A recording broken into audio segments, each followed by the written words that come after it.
Hello, and welcome to Best Picture Brain Rot, a podcast where three friends count down to the 100th Oscars by watching every Best Picture winner in order. Follow along as we give ourselves cinematic brain damage, from the first winner, Wings, to whatever the Academy picks in 2028. There are 93 weeks until the 100th Oscars, and today we are going to talk about Mutiny on the Bounty. Surprises, disappointments, hot takes, and plenty of brain rot. We are your hosts, Adam, Sarah, And Drew. Our 8th Academy Award winner for Best Picture is Mutiny on the Bounty, a seafaring adventure movie with a lot of familiar faces for the Best Picture Brain Rot crew. It is based on the real-life story of a mutiny where the first mate of the HMS Bounty led a revolt against the domineering Captain Bligh. It was adapted into a novel by Charles Nordhoff and James Norman Hall in 1932, and shortly thereafter made into film by Frank Lloyd of Cavalcade fame, or infamy. I'm going to take this opportunity real quick to quote the Beastie Boys song, Rhymin' and Stealin', and say, because Mutiny on the Bounty's what we're all about. you got your 5 seconds of fame. Yeah, that one was just for me. So, as we said, Frank Lloyd is the director of this. Frank Lloyd, who made Cavalcade. As we know, Frank Lloyd loves cruises. Ill-fated cruises. Ill-fated cruises. Have either of you guys ever been on a cruise, a yacht, a skiff, any sort of seafaring vessel for an extended period of time? I would never go on a cruise. Okay. You've never been, and I've you never never been, will. and I never will. I've been on some fishing boats with my uncle out in the sea. Got some lingcod.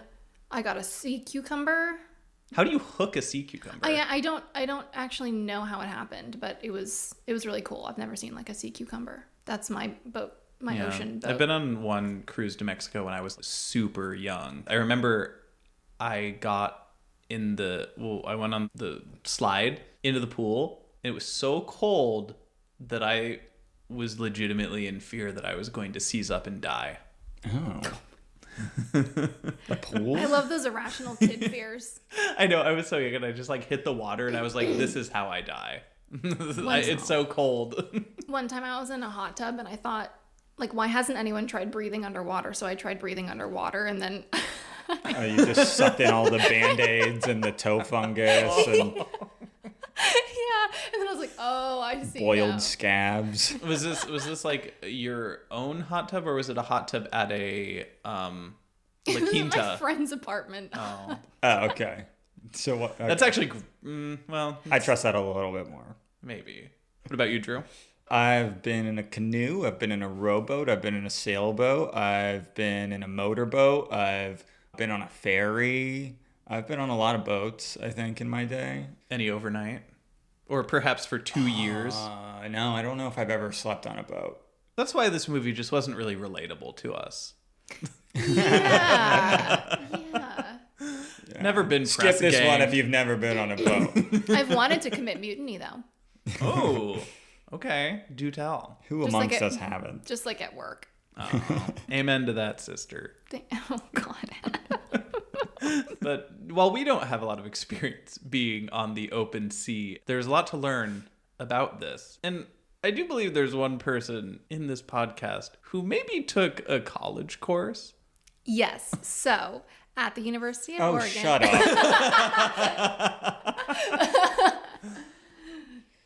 Thank you for the tee off, Adam. For those of you who don't know, I was a major in peace, war, and defense at the University of North Carolina. And part of that major was I had to take the history of naval warfare. And I finally, for the first time since graduating... Your dad told you. Yeah, I get Why are you taking this class? It's never going to amount to anything for you. No, this was the major he likes. Oh, okay. No, I finally get to put this to good use. So, without further ado, do you mind if I take the floor? Go off, Captain. Okay. Aye. Let him cook. All right. Let's talk a little history.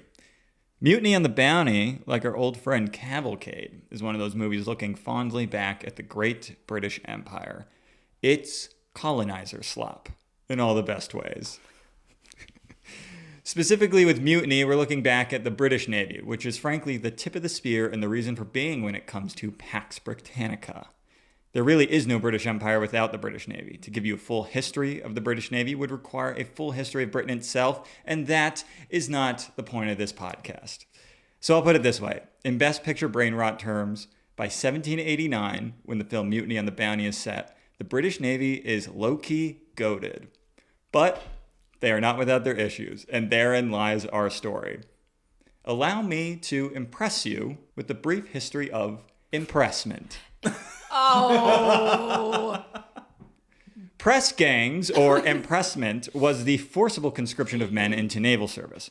We're not talking about the draft here. We're talking about actual gangs of men showing up, intimidating and snatching other men from civilian life, coercing them into the British Royal Navy. And we see this in the opening scene of Mutiny on the Bounty. A press gang shows up at a local pub seeking any man ages 18 to 55 with even modest naval experience.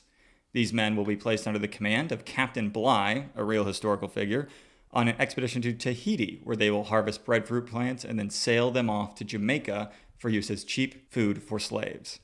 Ah, the interconnectedness of British hegemony.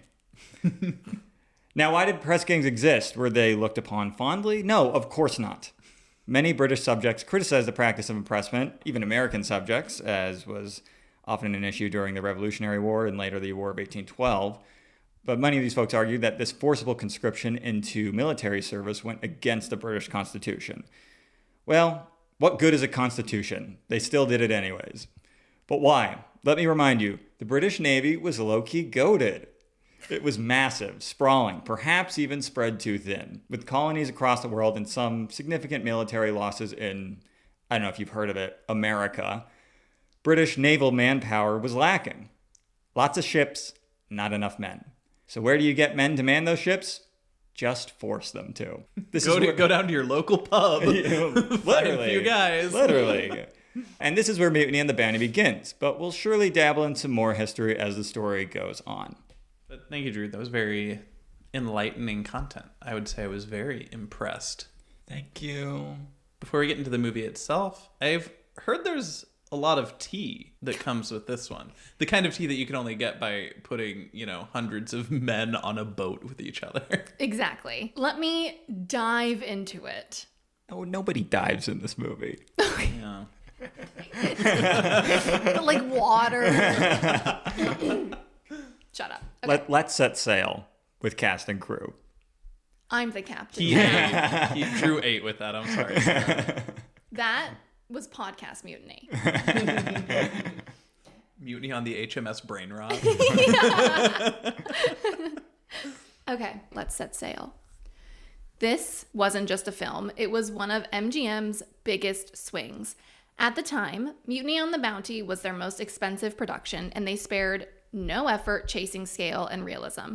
Full-size ships were built from old schooners and completely reconstructed to match 18th century naval design, while entire environments were recreated with obsessive detail.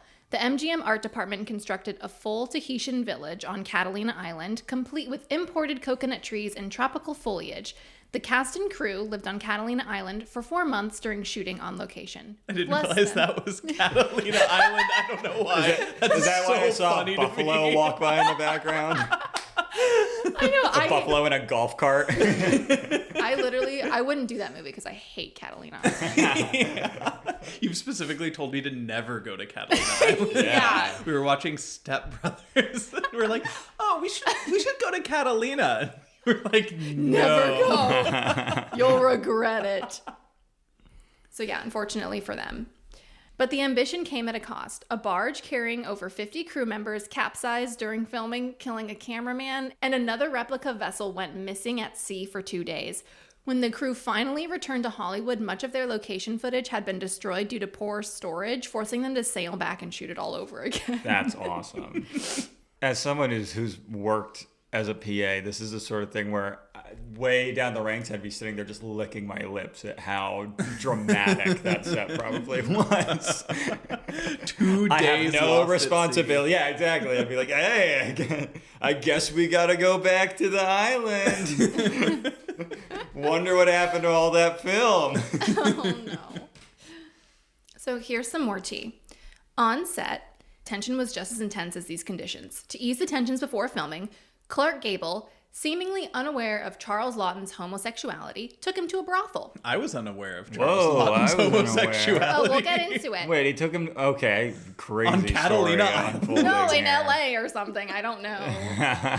But the producer of the film, Irving Thalberg, deliberately cast Clark Gable and Charles Laughton, knowing they would clash, hoping it would bleed into their performances, and it did. Irving knew Gable was outwardly homophobic and would be uncomfortable with Laughton's overt homosexuality and would feel inferior to the highly trained Shakespearean actor. Oh, that's so good. My God. Tensions between the two actors fully collapsed after Laughton arrived on the island with his boyfriend, who accompanied him as a personal masseur. Oh my gosh, that's like putting Incredible. Adam Carolla and Ben Platt in a movie together. I don't get the reference, but I totally know. Ben Platt, Diet Pepsi, Addison Rae. I know that. I know that. The first guy, I don't know. Laughton was also bitter that Gable had won Best Actor the year prior for It Happened One Night, while he wasn't even nominated for The Barretts of Wimpole Street. Clark Gable was also not thrilled when Franchot Tone was cast as Byam. The two had already developed a strong dislike for each other after competing for Joan Crawford during the filming of Dancing Lady. But over the course of the production, that hostility unexpectedly softened. Spending time in Avalon on Catalina Island, they bonded over their shared indulgences, namely drinking and women, which were in no short supply there. Last but not least, the film was prohibited in the Empire of Japan over concerns that it might encourage revolutionary ideas. So I want to ask, with all the tea there, would this be a movie that should win Best Casting? Absolutely. That's Absolutely. good. This That's is what a should good- be winning. That is a good exception. That's This was really thought out. yeah. Yeah, I love that they intentionally chose the people. That's this. mastermind work. So good. It was so good. maybe a little bit of a hate crime to be like, Yeah. I'm gonna force you to work with this bigot. Yeah. Charles Laughton seemed like unbroad. No, Lawton is honestly amazing. I've He's seen so him in other good. He's stuff. so good. He's really good. He's Because in he that. won. He won for a King Henry movie. Oh, he does. Yeah, a few ceremonies ago. Oh, okay.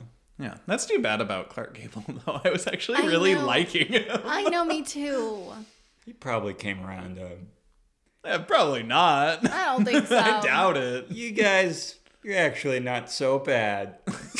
Well, I remember in the last episode I mentioned that Clark Gable, another famous actor had mentioned that he had a sexual encounter with Clark Gable. Oh right. Yeah. Yeah. It's always the bypass. Yeah, exactly. Yeah, like you can. It's always them. It's always them. All right, folks, we've got some familiar players in this film. Starting off with the returning heavyweight champ. You may recognize him from last year's Best Picture winner, It Happened One Night. He's an all-American heartthrob with rough edges. Everyone, hold on to your wives because we've got high-octane Slap Your Mama Hot coming in at 6'1" and 190 pounds from Ohio is Clark Gable. Clark Gable. Whoa. Yeah, so we've got some familiar people in this film. Clark Gable plays Fletcher Christian, and then we have Charles Laughton. Charles Laughton plays Captain Bligh in the film.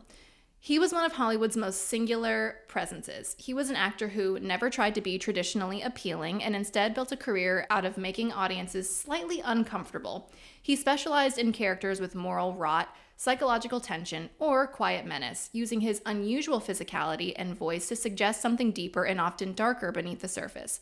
Where most leading men projected control, Laughton exposed instability. His performances felt studied, deliberate, and faintly dangerous, whether playing tyrants, like in Mutiny on the Bounty, or more grotesque, conflicted figures. Critics often accused him, though, of overacting, but that excess was part of his method. He pushed characters to the edge until they revealed something unsubtly human. Off-screen, Laughton existed as kind of an outsider within Hollywood. His marriage to Elsa Lanchester was enduring but unconventional, shaped by his homosexuality and a shared sense of eccentricity that made them both objects of fascination in the industry. He was admired, even revered, but never quite folded into the studio system's idea of a star. He was too intellectual, too strange, too uninterested in smoothing out his edges. That tension defined his career. Widely respected, deeply influential, but always slightly apart from the world he worked in. Lawton's legacy isn't that of a classic movie star, but something rarer. A performer who made a career out of difference and never tried to disguise it. He's quoted on saying this about himself: "I have a face like the behind of an elephant." He kind of ate with that, though. Yeah. Yeah. He also said that I have a face that could stop a sundial. Honestly, you saying all that just makes me like him so much more. Yeah. I love him. Last thing about Charles Lawton. On his final day of filming Mutiny on the Bounty, Charles didn't give a typical farewell. Instead, he recited the Gettysburg Address, echoing a memorable moment from Ruggles of Red Gap. Which he starred in that same year. Yeah. What? Now, Drew likes him less now. I'm just confused. Won me over, lost me again. Crew's like, trying to get home, man. 4 score 7 years ago. Like, come on, Charles. Take off the tricorn, Charles. Oh, no. But yeah, that's our boy Charles. Yeah. Yeah. Okay, I'm also going to get into Franchot Tone. He plays Roger Byam in the film. Franchot Tone was also a rare kind of Hollywood leading man for his era. He comes from a very upper class, posh background. He's also like an intellectual. He's stage trained and slightly out of step with the industry that made him famous. Coming out of the group theater, he brought in an early form of method realism on screen, favoring subtlety and internal life over the more broader, more stylized performances common in the 1930s films. This gave him a lot of depth, but also worked against him in a studio system that preferred clear archetypes. As a result, he was often cast as the polished, sensitive other man, a refined presence who felt less dominant than the stars around him, particularly in this film, Mutiny on the Bounty, where his nuanced performance famously led to the creation of the supporting actor Oscar category. I'm sure Adam will get into this. Off-screen, Tone's life with women mirrored that same dynamic. Drawn to powerful, complicated actresses, often at his own expense, his marriage to Joan Crawford positioned him as Mr. Joan Crawford, as people referred to him as, in the press, a label that quietly undercut his own stardom as hers eclipsed his. He inspired intense interest from women like Betty Davis, feeling lifelong rivalries between her and Crawford, yet his relationships were often unstable, marked by mismatched ambition and temperament. His most infamous entanglement with actress Barbara Payton ended violently when he was beaten so badly by her other lover, Tom Neal, that Franchot required reconstructive surgery, a moment that exposed just how far his personal life had spun out of control. Damn. Sheesh. Tone never belonged to Hollywood. He resisted its artificiality, repeatedly returning to the stage, producing his own projects, and seeking roles with more psychological weight.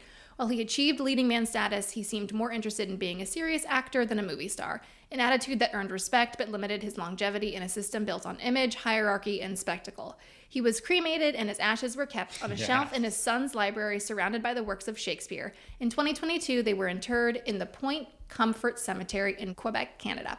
Where do you find the final resting place? Is this just actually readily available everywhere? Yeah, sometimes it's on Wikipedia, IMDb, or like I anywhere. forgot the internet exists. Yeah, I'm like, Google it. That looked like a young Chevy Chase to me. He did, I can see that. And Captain Bligh looks like Uncle Buck, so. Yeah. He kind of does. I see it. Uncle Buck mixed with the backside of an elephant. Yeah. So before we get into the movie itself, there's one last thing I wanted to devote a quick bit of time to, and that was a major 1935 headline in the film world. This was the beginning of the strict enforcement of the Hays Code, formerly known as the Motion Picture Production Code, but known for being created by Will Hays in 1930. The goal was to tamp down on moral issues portrayed in film, fun things like gay relationships, profanity, and sex, just to name a few. It was relatively toothless for the first 4 years, and up until July 1935 was known as the pre-code era. And that all changed when Joseph Breen took over, a devout, moralizing Catholic who was given full authority to allow a movie to release or not. He was known for editing dialogue, cutting scenes, and generally being a major headache to anyone who liked normal art. I will spare you from reading the entire rule book, but overall it was protecting audiences from sex, crime, and religious blasphemy, as well as things like seeing a husband and wife share a double bed. What? Yeah, that's a famous one. Yeah. So, some funny things that Breen allegedly wrote as notes to some movies around this time, kind of the early years of his rule when he was most crazy. Quote, "The girl's dress is so tight we can see her anatomy."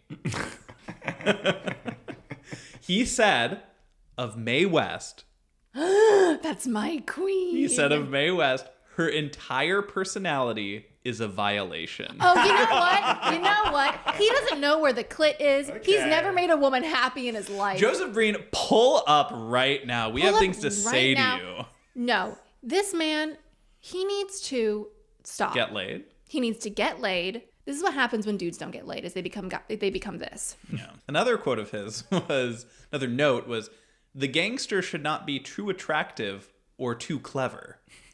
So to not glorify crime. This guy sounds like fun at parties. Okay, the last one is my favorite. I think it's really funny. Last thing that he wrote was, "The joke is too subtle and therefore dangerous." Oh, so he's just an idiot. He's just actually a meathead. Literally, a Catholic politician meathead. So I don't get it. Technically? allegedly, he also had a stopwatch to record how long kisses were Nice. to ensure that they were neither excessive nor lustful. So sadly, I was hoping I would have some anecdotes on what he said about Mutiny on the Bounty, but I couldn't find any. Which is, It's pretty tame, this movie. I don't know. I found that surprising because there's plenty of stuff I would have assumed There that is he some- would be I think this was objecting probably to. made probably before he this is right before his iron grip. I'm also guessing there's picking and choosing of who he's going to harass. Oh, of course. You know, there's like a political element, like famous ones that he did anything with Mae West, of course, like I said. The Bride of Frankenstein, very queer tones in that one as well. So I think he was specifically choosing things that he found morally repugnant and like, this was a shit movie with a bunch of dudes on it, so I'm just going to ignore it. So now we can talk actually about the movie. So we covered a bit of the overall plot. It's really about a ship, the HMS Bounty. Drew, what does HMS stand for? His or Her Majesty's Service, I believe. But the HMS Bounty is bound to Tahiti to get food for slaves. Mm-hmm. Yeah. And they need about like 1,000 pounds or so. 6 foot, 7 foot, 8 foot punch. Shout out Excuse my Lil Wayne. charisma, vodka with a spritzer, swagger down pat, call my shit Patricia, young money militia, and I am the commissioner. You don't want to start with Weasley cuz F is for Phoenicia. So A to B misunderstood. to C correlation here. Two bitches see at how the hard same it is to time, keep the show on the rails? synchronized Okay. Poor Adam doesn't know what to do. The first scene is the first mate, played by Clark Gable, Fletcher Christian. He's doing the press gang thing that Drew talked to. Gets a lot of these poor, potentially criminal type men saying, either come on the boat or you get thrown in jail. Mm-hmm. One of them as a kid. It's a little sad. One thing that is pronounced in this press gang scene, Fletcher Christian tells these people what ship they're going to be on and that they'll be working under Captain Bligh. And everyone's like, oh, Yeah. do not want to work for that guy. He clearly has a reputation as being someone who's kind of insane, or at least terrible boss. The real Bligh was known as being a crew member on some of Captain Cook's expeditions. Oh. He had a little bit of a bone to pick because he was never really given the credit that he thought he deserved. I see. Is that where Captain Hook comes from? Captain Cook, he's a British explorer that is largely attributed with discovering and exploring much of Polynesia and the Pacific Islands. A lot of those islands are called the Cook Islands, etc. Right. After this scene where the press gang brings all the poor people onto the boat, it cuts to the introduction of the character Byam, played by Francho Tone, and it introduces a dynamic that I'm very excited to talk about, where I really liked how this movie tackled the ideas of class. I think that was a really cool feature, but Francho Tone, he is excited to be on this journey. He is essentially signed up. This is kind of part of his training to be an admiral. This is his chance to shadow Fletcher Christian as assistant to the first mate. Yeah. I think his dad was in the Navy too. I think Right. Yeah. His dad is pushing him to join. Again, like, Bligh is still a figure that they're like, all right, well, watch out for him a little bit as he goes. But overall, he is a willing participant to join on this boat. So after this, all of the people are about to set off, and we get the introduction to Bligh himself. This is the first element where we see how cruel he is. You can tell immediately that he's very much about punishment. Well, the reason why the Mutiny on the Bounty is as famous as it is because it is the flashpoint at which the Navy started to like look within itself about how about corporal punishment and like. So they're really patting themselves on the back with this Oh movie. yeah, no, that's literally what it is. It's like them going like, "Hey, we figured it out," you know. Yeah, Bligh rolls up again with his squad of dudes, as well as a man who wronged him at some point in the past, and he's really using him to make an example. He's been lashed already. Flogged. He's been flogged with a cat o' nine tails, as they say. And again, this was... For anyone who doesn't know what a cat of nine tails is, a cat of nine tails is just like a thing of rope that has 9 tails. 9 tails. It's flayed out in 9 different pieces of rope that each have like a knot at the end that when hit against a human being would really hurt. Create lashings. Depending on how severe you wanted to go, they'd put like bits of glass and like things in Oh my gosh. in the knots there to like really. That's crazy. Yeah. But I believe it. A little plot point that reminded me in a way of All Quiet on the Western Front, where they're about to whip this guy some more and they're like, "Ah, man, he's dead. He's dead. He's dead." And Bligh's like, "Keep whipping him." That was great. I was like, oh no. Yeah, it's like, you know it's about to go down It's about to with be this really guy. bad. It's about to be really bad. Byam faints at this. He's sensitive. He's a little sensitive. No. Fletcher Christian he's seen it. He's been on trips with Bligh many, many times. So he's a man. He's like, "Get your stuff together, dude. Come on now." Next is the ship actually taking off, again going from Portsmouth to Tahiti. But the scene of the ship taking off, I thought was thrilling. I thought it looked awesome. So cool. Super cool. And I was like, Frank Lloyd, I did not know you had this in you, to be honest. It's amazing what happens when you leave London. Yes. How cool you can make a movie, Frank Lloyd. He had a really good sense. I was very impressed with the work that he did, especially in scenes like this.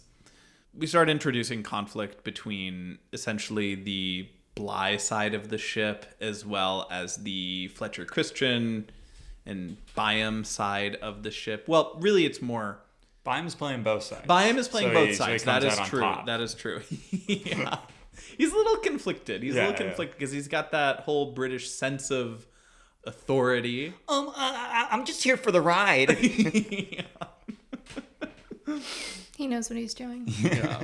But Byam does get into a fight, and he is punished for it, where he has to go up onto the mast and essentially lay there until Bligh says, Yeah, I guess he's "You're playing good." watch or whatever. Right, In the middle of a storm, and he's like Again, roped up against the... Totally. Like, it's couched in some sort of like, oh, you're actually like doing a job up there, but really it's just punishment, and there's a horrible storm that happens, and it's just rolling and rolling all over the place. And Christian, he bucks Captain Bligh's orders to go take Byam down, and actually to the ship's surgeon, who, I don't know the actor's name, but the character's name was Dr. Bacchus. Fun fact, that's the god of wine. That's the god of wine. That's so on the nose. Oh, you didn't know that? I didn't know that was Oh, his I name. knew that. I didn't Yeah, know yeah, that yeah. was his... I didn't Well, it's realize funny that. because he's just like a straight up stinky drunk. Yeah. But he's also one of the best characters in the movie. When he is introduced, they literally have a music cue where they play on a little flute. The "What do you do with a drunken sailor? What do you do with a Oh, I drunken-" didn't notice plays, that. It plays as soon as you Oh, they that introduce is too him. funny. My favorite thing with him is they call me Dr. Bacchus. I don't remember what my real name is. Yeah. He was very funny, though. Yeah. Super funny. And he's also established as being like a very good surgeon, very good medical guy who's respected by the crew. Although, That was my doctor. Although, hold on. But when that one guy got the flog, he didn't do anything to the back. He just gave him a bottle of whiskey and then left. Yeah, that's his method. Yeah. He's like alternative medicine. Okay. He's Maha. Oh, Dr. Bacchus. he would have a crazy Here, just TikTok take right now. Just eat some red meat. And a fifth of And whiskey. some unpasteurized milk, and you'll be all You'll be good. all right. Have you ever had bear jerky? Ew, what the? Oh my gosh. Is that real? If you're RFK Jr.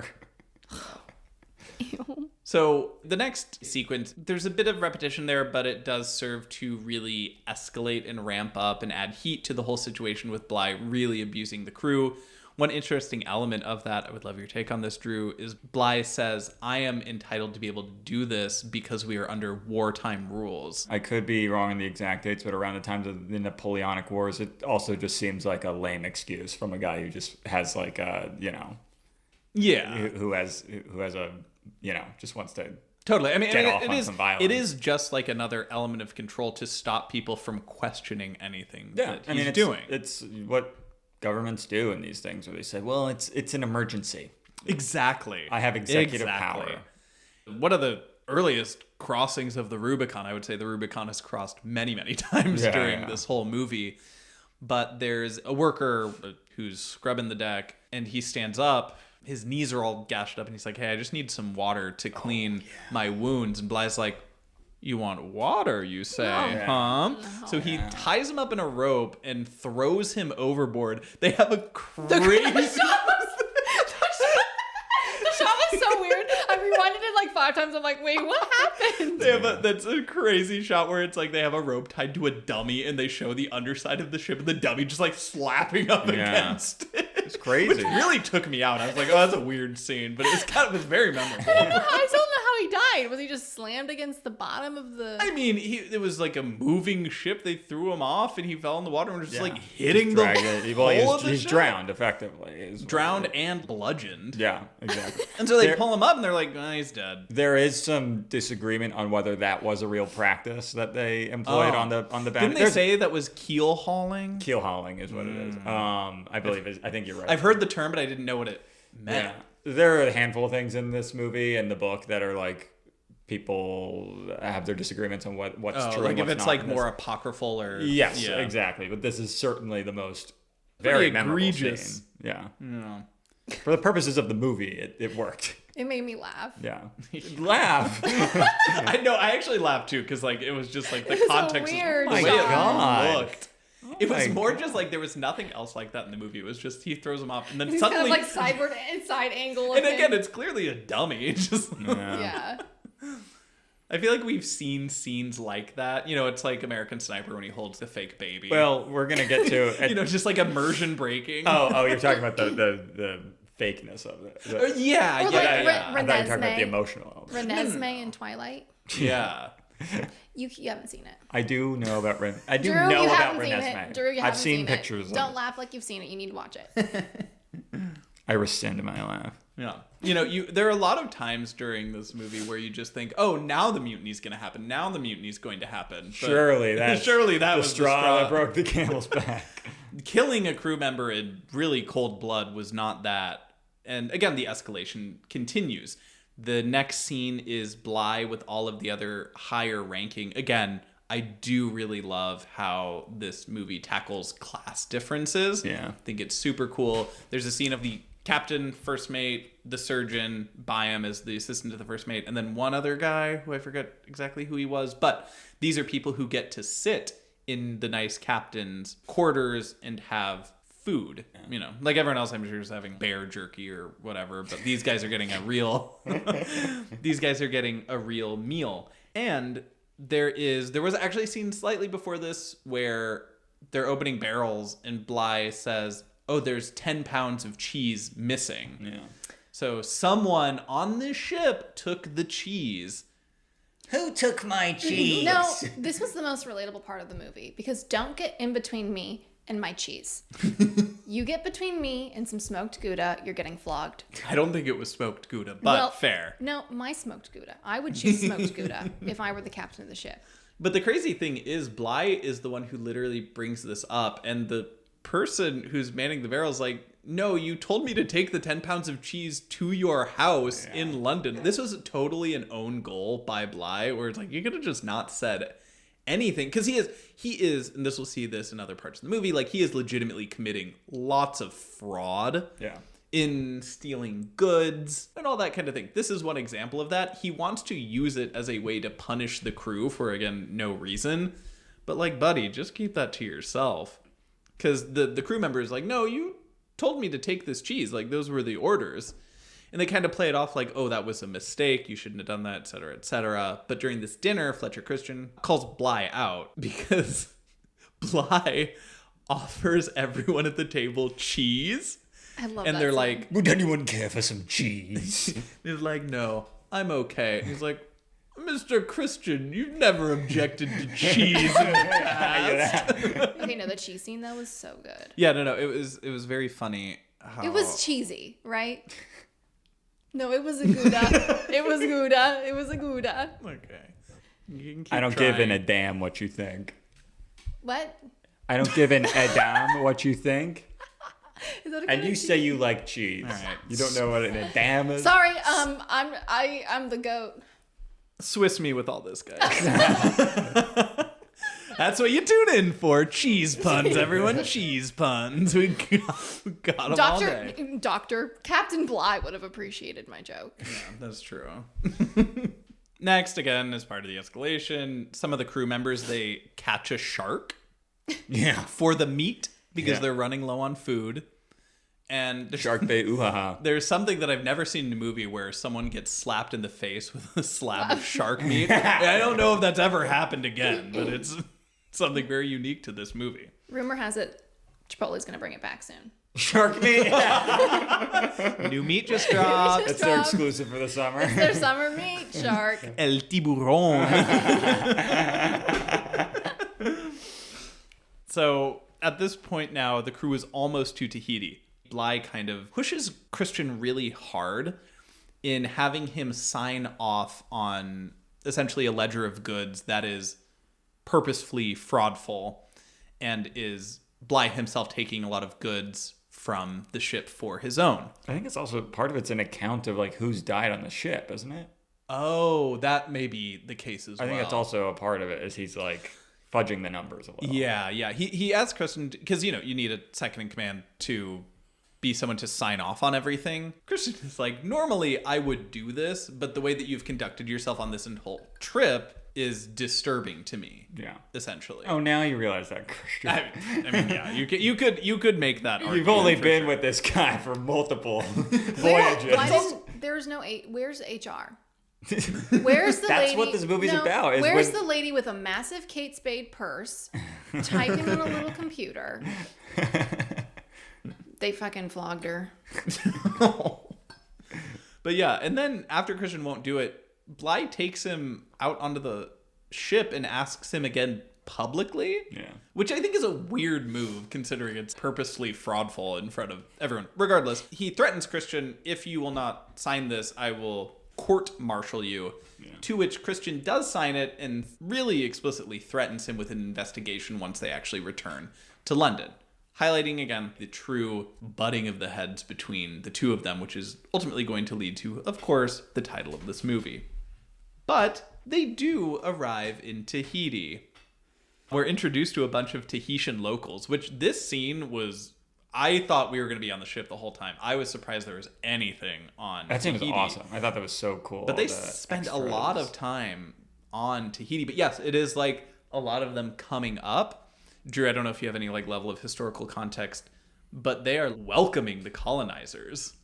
I don't necessarily know what the relationship they would necessarily have at this point. They do establish that Captain Cook has been there before, and Bligh was under Captain Cook, and so they are like already friendly with these people. The chief, who I was very happy to see. The chief himself was from Tahiti. Okay, I was curious. Good. I was curious like, about that. One of the daughters was also Hawaiian, so it's a little more, and the other one was from Arizona. Okay, that's what I was gonna say. I was gonna say one of them is from like Nevada. Yeah. But the fact that they even had one person who was from Tahiti, I was like, okay, kind of bravo. That's not what I expected at all. Old Hollywood surprises you like that sometimes. Yeah. Yeah. I will say, fun fact, Tahani, one of the daughters, the actress who plays Tahani in the film later married Marlon Brando, who played Fletcher Christian in the 1962 remake of the film.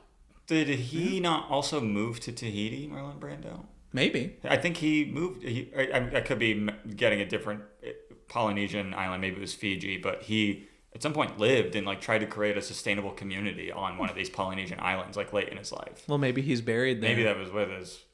We'll find out. Maybe this is in a gravesite reveal later. Yeah, he's in a Best Picture. There's some movie that just many came out. Best Picture. He's in many Best Picture winners. Yeah. We'll run into him a couple times. Yeah. Okay. But yeah, the scene, which I don't think I spoke directly about, but it's all these natives coming off of the beach and just boats upon boats, all approaching the HMS Bounty with like, things that they want to give them. Essentially, it's like a bartering session. Yeah, lots of bartering and sex session. Well, they're kissing. Oh, I thought you meant succession. You meant sex. A sex session. Okay. But also, the actors Clark Gable and Fran Chotone got romantically involved with the two women that their characters were romantically involved with on set. Oh, really? Yeah. Wow. So the girl who plays Tahani has a type for Fletchers. That's pretty funny. There's some quote that I did not write down that one of the guys, he's like given a coconut and he's I love that line. Yes. They got cows here that lay eggs. Yeah, that's it. What a place. Yes, that's it. Which is funny. I mean, like, you wouldn't, if you're just a guy who got press ganged, you probably have no idea what a coconut is. Coconut milk, a nice tall coconut milk probably hits good. Ooh, especially, after living off shark meat. Yeah. Ooh-ha. That's going to be Chipotle's new soda is cow egg. Cow eggs milk with some shark meat. Their horchata. But there's a very long sequence where they're on Tahiti. To get all of the breadfruit onto the ship is a process that takes months, apparently. So there are people who get to go on land. There are people who must stay on the boat and outfit it to be seaworthy to go back to England. Yeah. As punishment, Bligh tells Christian that he will not be getting any land time and he will only be assigned to retrofitting the ship to go back to London. Byam does get to go to the island, and as part of his role in this whole journey is he was creating a dictionary of this language. So he is immersing himself into the... Yeah, he's like dabbling in ethno-linguistics or whatever. Yeah. And he immediately hits it off with the chief, whose name is Hidi. He's like living in his house with him. He's, boinking his daughter. I think granddaughter, but... Still. But Christian does get to come on for one time and hang out with his buddy Byam, and then he meets another Tahitian girl, and then again, like you said, the fiction becomes life, where they're hooking up with the women that they hook up with in the movie. They go full Pocahontas. I want to go back to the Hays Code, because again, there was lustful kissing of these people and these women who they are not married to. Yeah. And are also not British or white. Mm-hmm. Yeah. So, again, like, I would have assumed that this is something that Hays Code would have been cracking down on, so... I feel like this was maybe just before being under his purview, and that might be why we got away with it. Yeah. I guess we'll see in future movies, like, if there's even an even greater impact. Yeah. But this scene lasts for a while, and at the time they go to leave... Hidi asks Byam to stay. He was like, be my son. Be my son. It's literally where He's like, no, I gotta go back to England.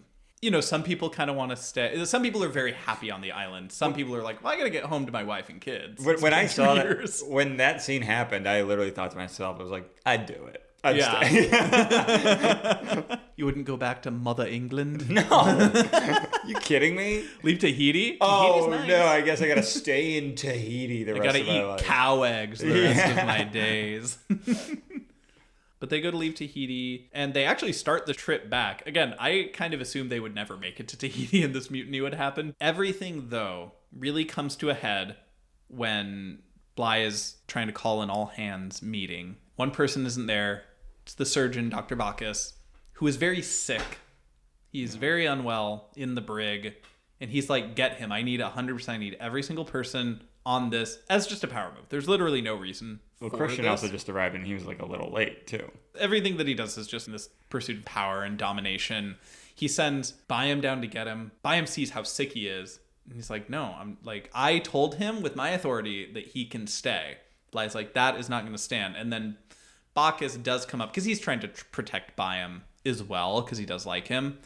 And Bacchus just literally dies. Like, he just, like, collapses and is dead. He's dead. He's dead. But that is the real, I would say, major turning point. Oh, no, you killed the guy with the crippling alcoholism. But the men, at this point, they tell Christian that they're ready for mutiny. And it kind of takes him, he goes down to see how some of the prisoners are being treated. And again, these are men who were crew members, but they were clapped in irons because Bligh said they stole something or whatever. But they were being abused by, again, Bligh's men. Christian says, you know what? Like, screw this. It's mutiny time. It's kind of like an action scene where they're like, beating the men with rifles who are loyal to Bligh, doing the forceful takeover of the boat. I thought that scene was great. The mutiny, it was like, this is what I've been waiting for this whole movie, I would say. Their choice for Bligh is to send him and his loyal men off in a small boat instead of killing him. And some of the men are like, we want to flog and kill him. Yeah. But Christian, to his credit, is like, no, we're going to send him in a boat because that's a little more Give him honorable. enough rope is basically, Yeah, essentially. Like, I'm not going to be the one to kill him myself, but I will put in everything to kill him. Yeah. Byam actually, he is really on the side of Bligh in the sense that Bligh is the captain of the ship and it's more of a sense of duty out of everything. But he was trying to plan a counterattack towards the mutiny after the boat with the loyalists has already left. So there's no chance for Byam to have gotten on that boat, which in a way ends up being sort of a conflict of interest in the future where it looks like he was part of the mutiny. Why didn't you throw yourself to your death because you failed in your mission, etc. We'll get into that a little bit later. But Byam stays on the boat, and the crew, they all go back to Tahiti. So it's Christian, most of the guys who have been press ganged, the ones who were loyal to him who really enacted the mutiny. Byam as well. They go back to Tahiti to just kind of live their lives. Yeah. They park the boat and go party with the islanders and just kind of live there for a bit. Yeah. Then we cut away to a scene which at first I was really confused about, but I ended up loving, where they spend a lot of time with Bligh himself on this boat. I loved this part. And so I actually do want to bring something up. I think throughout this, obviously he's like a psychopath of a person, but he's an incredible captain. Exactly. He knows how to man a ship. Yeah. So he takes this little boat and he is able to survive for almost 50 days with no water or like what little rations that they were given, being able to like they're snacking seagulls out of the air and eating them. It's like when people at work, they get promoted to upper management for doing a good job at their job, but they're not good at, leading people. So then you get a bad boss because they're just good at the job itself. He's still a seaman. They get to Timor, which is a port that the British, I assume, owned. Timor is an island in like the chain that we call Indonesia. Yes. It's right now in modern days, it's divided into one half is Indonesia and one half is an independent state. Gotcha. Timor-Leste. Gotcha. I've heard of East Timor. So yeah, that's Timor-Leste. Yeah. Gotcha. But when they show up, I wrote down they look like a bunch of ghouls. The makeup work was great, I thought. They looked like real messed up. Speaking of makeup, Captain Bligh's eyebrows were inspired by Charles Laughton, his interest in Frank Lloyd's eyebrows. The director? Yeah. Oh. He liked really? Frank Lloyd's eyebrows, and he made Captain That's awesome, Bligh's. actually. Oh. He's like, I want my eyebrows to look like him. Yeah. he had those Scorsese eyebrows. No, literally. But he made it. He survives, which is crazy. Yeah. And great. I actually love that. Fueled by revenge. Totally. Basically. He's fueled by Well, he's also full of cheese. He's off. He's got so he much ate more 10 fuel pounds than of cheese. Yeah, he's got so much more fuel than everybody. That's Good true. point. That's a really good point. He's a cheese-powered Avenger. Yeah. There's a really brief cutaway scene back to Britain where they show Byam's mother on Christmas, very sad about her son still being gone. And then it cuts back to the men who went to Tahiti and they're singing God Rest Ye Merry Gentlemen on Christmas, teaching the natives about Christmas. And a lot of them are very sad because they're away from home. And I think, like, as much as I would have loved to live on the Tahitian island at the time, I mean, there is obviously something about the comfort of being back home. I agree. I would have missed home. It's such a different time back then. It's like you can never return home psychologically. Oh, I'm tired of these coconuts. Me want me crisps. Oh, okay. Me want me shepherd's pie. We want my beans on toast. Where's me blood pudding? Yeah. I want to watch the X Factor. No more plantains for me, sir. Sick of these cowards. Oh no! I want to watch me BBC. Where's Ricky Gervais? All right, we're done. We're done. But the peace of the men on Tahiti is broken by the appearance of another British ship, which is very scary because they know they're mutineers. And guess who is the captain of this ship? Look at me. It's your boy! Do you want to do an intro? Coming in at 5'7" and 150 pounds, originally 170, before he was set off to sea in a boat, he is none other than Captain Bligh. Anyway, he's back. You people Back are again. ridiculous.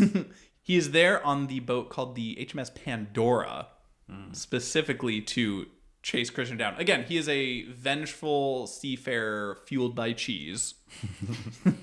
He definitely has borderline personality disorder cluster B, though. So there's Christian and the men who want to stay in Tahiti. There's an interesting dynamic where some of the men say, well, this is my chance to get home. Even knowing that going back means going back as prisoners, it is worth it, especially like there's a character who, again, had a baby that he left, who was just newborn when he left, which is so sad when he was press ganged. But Byam, of course, also wants to go home because he's got a great career ahead of him as a naval man. And he's a very British person, so he wants to get back. He needs his bangers and mash for sure. Me want me bubbles and squeak. Ew, what the hell is that? Bubbles and squeak? I actually really like it. I believe it's potatoes with cabbage. I would eat that. And like it makes bubbles and squeaks when you make it. Now I like it less. That's why it's got that name. But the Anglophiles, they're like, well, this is our shot to get back. Christian, and again, the men who want to stay in the islands, not go back to Britain, they take the HMS Bounty and start roaming it like a ghost ship around the islands, again, trying to evade Bligh and the Pandora. Bligh, in a fit of rage, crashes his ship into a bunch of rocks. The whole boat just kind of capsizes. And again, he must go into a small boat where they gloss over this very heavily, but they do end up back in London. This is what sets off the sort of falling action for the entire movie. So Byam and the men who chose to go back to England as, say, mutineers are put on trial. And it becomes, just for the last 20 minutes, a courtroom procedural, which I don't know if I loved that. Did I not say this on a previous You've said episode? this before, you don't like the right. This is my pet peeve. When a movie that is otherwise very fun suddenly just ends with a little courtroom scene. Yeah, and, I think... Didn't need it. So much of this is, well, they did need it because it was kind of going back to the patting themselves on the back sort of that's thing. what the little thing. And then there was you just flash a little title card. If you can do it at the beginning of the movie and say the entire plot of the movie, you can do it at the end too. Well, they still did it though at the end. They did it and then they told you what they just did. Yeah. Bligh was tried for his crime. Bligh was found not guilty, but was forever shamed. Blah blah blah. There's like one good monologue by Byam in this whole scene. That was a great one. Yeah. But overall, I would say I was very disappointed by the ending of this movie, where it's just like, oh, I love all this stuff on the ship. Like, it was cool and it was really interesting. And then it's like, all right, we're doing a courtroom procedural now. Whoop-de-doo. Byam does get a guilty verdict. It's kind of an interesting thing where I think father or some sort of counsel is like, well, if you walk into the room and the knife is pointing at you, that means you're condemned. Mm-hmm. So he uses that when he walks in and sees he condemned. He gives a really great monologue that's also against Bligh. Bligh, of course, is lying his ass off this entire trial, which is I think ends up being fairly transparent over the fact that he probably did deserve this mutiny. We should look into this. So he gives an impassioned plea. At the time, the verdict is still guilty. His father straight up goes to the king and requests a pardon. I may have missed this. I'm curious if you guys saw this. Were the other guys pardoned, or is it really just Byam? Like, were all the poor probably people? just Byam because he's. No, that's what I was thinking. Like, did they just kind of gloss over that they murdered all the or just killed all the other ones? I read somewhere that in the book it says it states explicitly what happens to the rest of them. Oh, really? Yeah, I don't remember what I need to look. Well, because that one guy had a kid, and I was like, I want him to live. Yeah. I do too. But it felt, again, even if it's not very explicitly said, but the fact that Byam's father was able to literally go to the king and plead his case is showing just a level of privilege that Nepo character baby. had. Yeah, he was literally a Nepo baby. And I think he was good at what he did, and he was fairly deserving, but he obviously benefited in a lot of ways from that sort of relationship, because he was able to just come onto the boat as an assistant for the first mate, get right into that captain's cabin. So in a way, that was very much not afforded to the other men who were on this boat, who were press ganged there. He's pardoned, though, and he returns as an admiral. Before that, we do get a little bit of closure from Fletcher Christian and the crew. There's some very interesting history here. Oh, really? Yeah. I read a little bit about it, too. Yeah. With Fletcher Christian? The island of Pitcairn. With Pitcairn Island. Oh, do tell. The last scene is Fletcher Christian and his crew of men and Tahitian women and Tahitian men and children. They are sailing for a new land. They're trying to find a new home, basically, and they find this place, Pitcairn Island, which had been discovered before. It's named after a Scottish midshipman who first saw the land several years ago. But they find this land and they basically Christian decides, we're going to crash this ship into the rocks. There's no natural good port for this. We're just going to crash it into the rocks, burn the ship so that no one can ever find us. And this is our new home.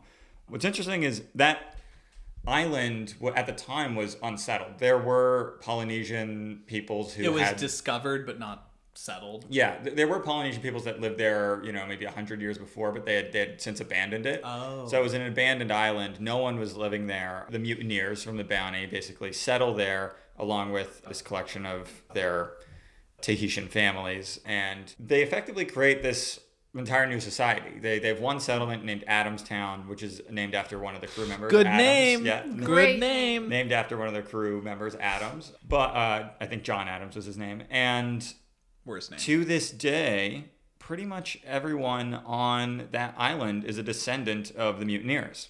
Wow. It is a very small community, and I believe nowadays, there's about 35 people, I think is the last recorded number of people that were living there. There was a brief diaspora where I think these people, the Pitcairnian people, left to go to New Zealand for a little bit, and then some of them went back to Pitcairn. But they effectively created this new society that's like a mix of British and Tahitian culture, and everyone there is a descendant of the mutiny on the Bounty. I think the ship, too, was also discovered at some point.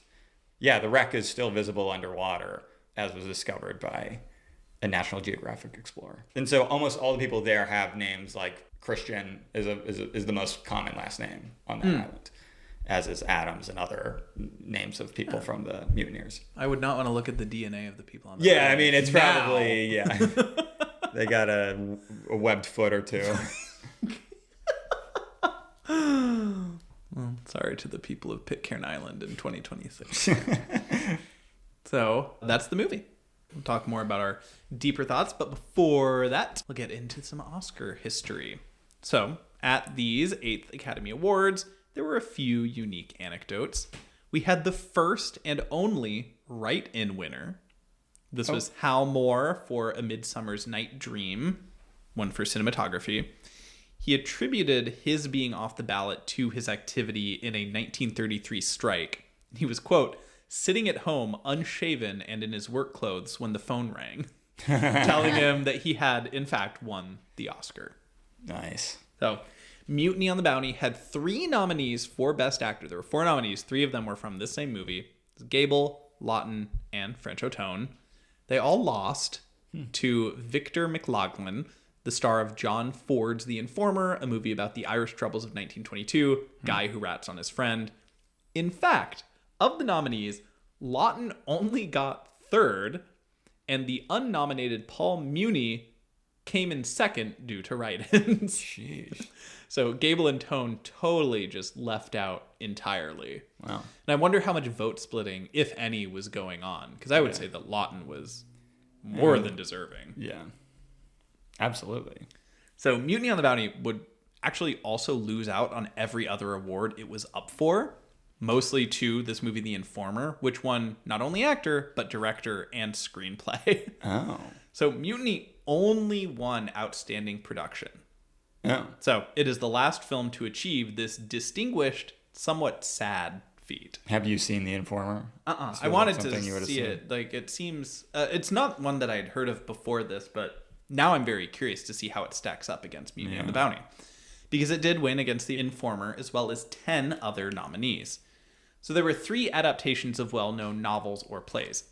David Copperfield, A Midsummer's Night's Dream, and Les Miserables, where Charles Laughton played Javert, if you're familiar with the story. Huh. He was all over the place on this one. There were 4 adaptations of lesser-known novels.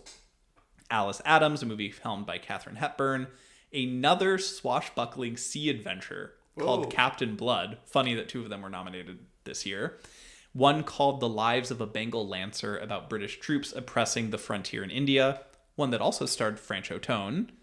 And Ruggles of Red Gap, a comedic western where a Brit, one also played by Charles Laughton, moved to the American West. So Charles Laughton was just straight up in so many movies this year. And lastly, there were 3 musicals. Naughty Marietta. There wasn't too much about that one. There was another Astaire Rogers joint, Top Hat. And rounding out the nominees is what I can only assume was a huge Oscar villain, at least for us, the Broadway Melody of 1936. No! Wow. The helicopters are swirling. Imagine if that had won and we had to watch it. Oh my god, no. So maybe that one would have just been a villain for us. I'm curious how it was perceived at the time. So the final thing for this Oscars, there was one special award given out at this ceremony to a certain David Wark Griffith for his distinguished creative achievements in direction and production on such films as The Birth of a Nation. Oh, you hate to see it. David Wark, D.W. Griffith. Oh, no. Oops. Wait, I don't get it. And the birth of a nation. Yeah, it sounds familiar. It's basically, it's a movie. It was a pro KKK movie. It was like basically the original blockbuster, and it's sadly also just about like Woodrow Wilson screened it in the White House. Yeah, infamously. I've not watched it myself. No, but it's a very like important movie when it comes to film. Yeah, it's like This was far before this. I believe it was a silent film. I believe in the mid to early 20s. Yeah. So far before it would have had any sort of Oscar consideration, which like probably thank God, best. to be honest. Yeah. So what I will ask then, would you say it was a deserved win? I've not seen any movies actually from this year besides Mutiny on the Bounty, so I really only have the context for this one. Well, now I want to see The Informer. I am curious about that movie now. Well, it's a John Ford movie. Yes, it's and he's he's a great director. So that is the one I'm curious to see. But I would say, based on the context of what I've seen now, I really enjoyed this. I think it's... Yeah, I might be showing my full hand here, but I think this is absolutely warranted. No, I would agree. I think it had a lot of things that you would really want in a movie. And I will say, going into this, knowing that it was the start of the Hays Code, I was a bit nervous about this one being kind of bad. But it hit a lot of boxes for me. So I'm pretty pleased with this movie, and I think it's a good win. Yeah. It scratched the itch that I think we'll see in some later movies as well, that I at least found like similarities with movies like Bridge on the River Kwai and Platoon is actually the one that reminded me of the Caribbean most. too. Which are both ones that That did win. It did. Yeah. 2, not 1. Yeah. The second one. On What's the Stranger second one? Tides. Yeah. That's like the 5th one. I don't know, man. My point being, it feels very much like a Best Picture, quote unquote, kind of movie. You know, Yeah, I was it feels important. It's got a message. It's got adventure. It's got, you know, it's memorable. Yeah. It's important in, the film world. It's not like curing cancer or anything, but... Yeah. Well, there's a message of like, oh man, maybe corporal punishment is kind of bad, you know? Maybe. I'll think about it. Maybe, I'll noodle on it. So I have some brain rot for this one. Okay. Shoot.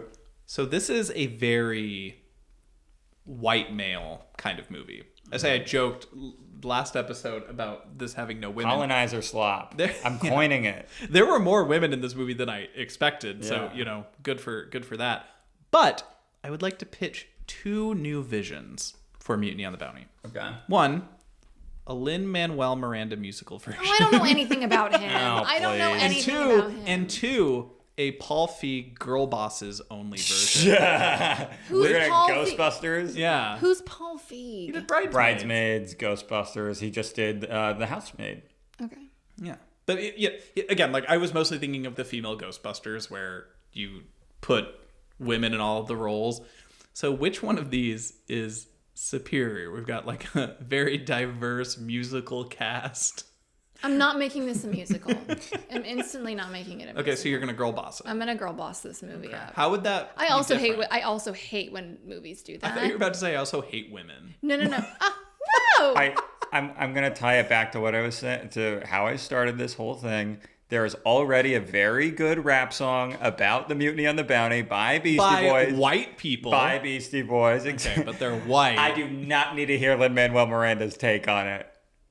He'll just interpolate and be like, look, I know game. Get out of here.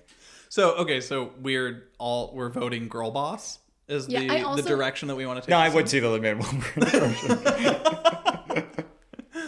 I can't stand musicals, but I really can't stand when they like girl bossify a movie. Yeah. It's just like so stupid. So But I hate musicals. You've really got me torn here. No, that's fine. That's kind of the point. But I do want to, say just for the sake of argument, if this was a girl bossified movie, how would it be different? What would the conflicts be? Would it be worse? Would it be better? From an interpersonal perspective, would they be more mean to each other? Well, they do a thing where they make Bligh actually not that bad, and Bligh's actually just misunderstood. Maleficent? Yeah. Well, we should... we need to make a movie called Bligh. Yeah. Captain Bligh. No, this would be more of like a psychological thriller, I think, that if you girl bossified it. Okay. Because there would be more psychological. It wouldn't be like the physical punishment. It would be more like psychological games and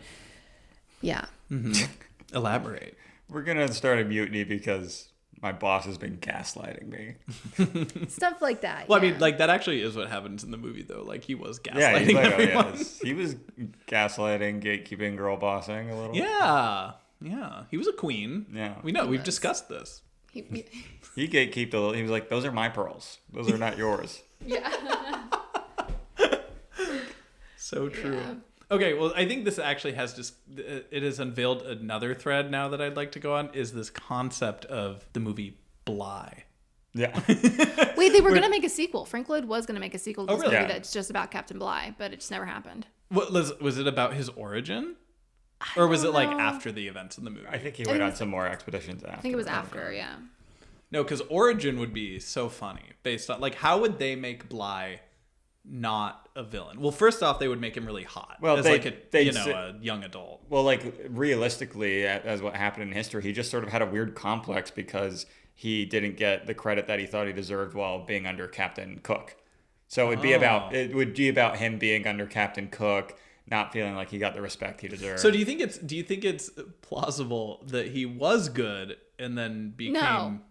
Yeah. I think he has daddy issues. It's like, yeah, and he imparts that onto Captain Cook as well. Yeah, Captain Cook is When his Captain daddy. Cook, yeah. Yeah, he has daddy issues. I think it stems from that. Yeah. That's his, like, what's it, like the Cruella movie? Exactly, where it's yeah, like yeah. the dogs eat her mother or whatever or something. I've only seen the opening scene of that movie, but I was like, I can't watch that. Yeah, it's like her mom gets killed by Dalmatians and... By all accounts, I think that movie's actually supposed to be decent, but that first scene was too much for me.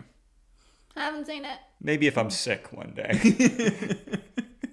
But I do think the Cruellification of Captain Bligh has legs, and we should really be exploring I would those. totally do a Bligh origin movie. Oh, I would totally mess with that.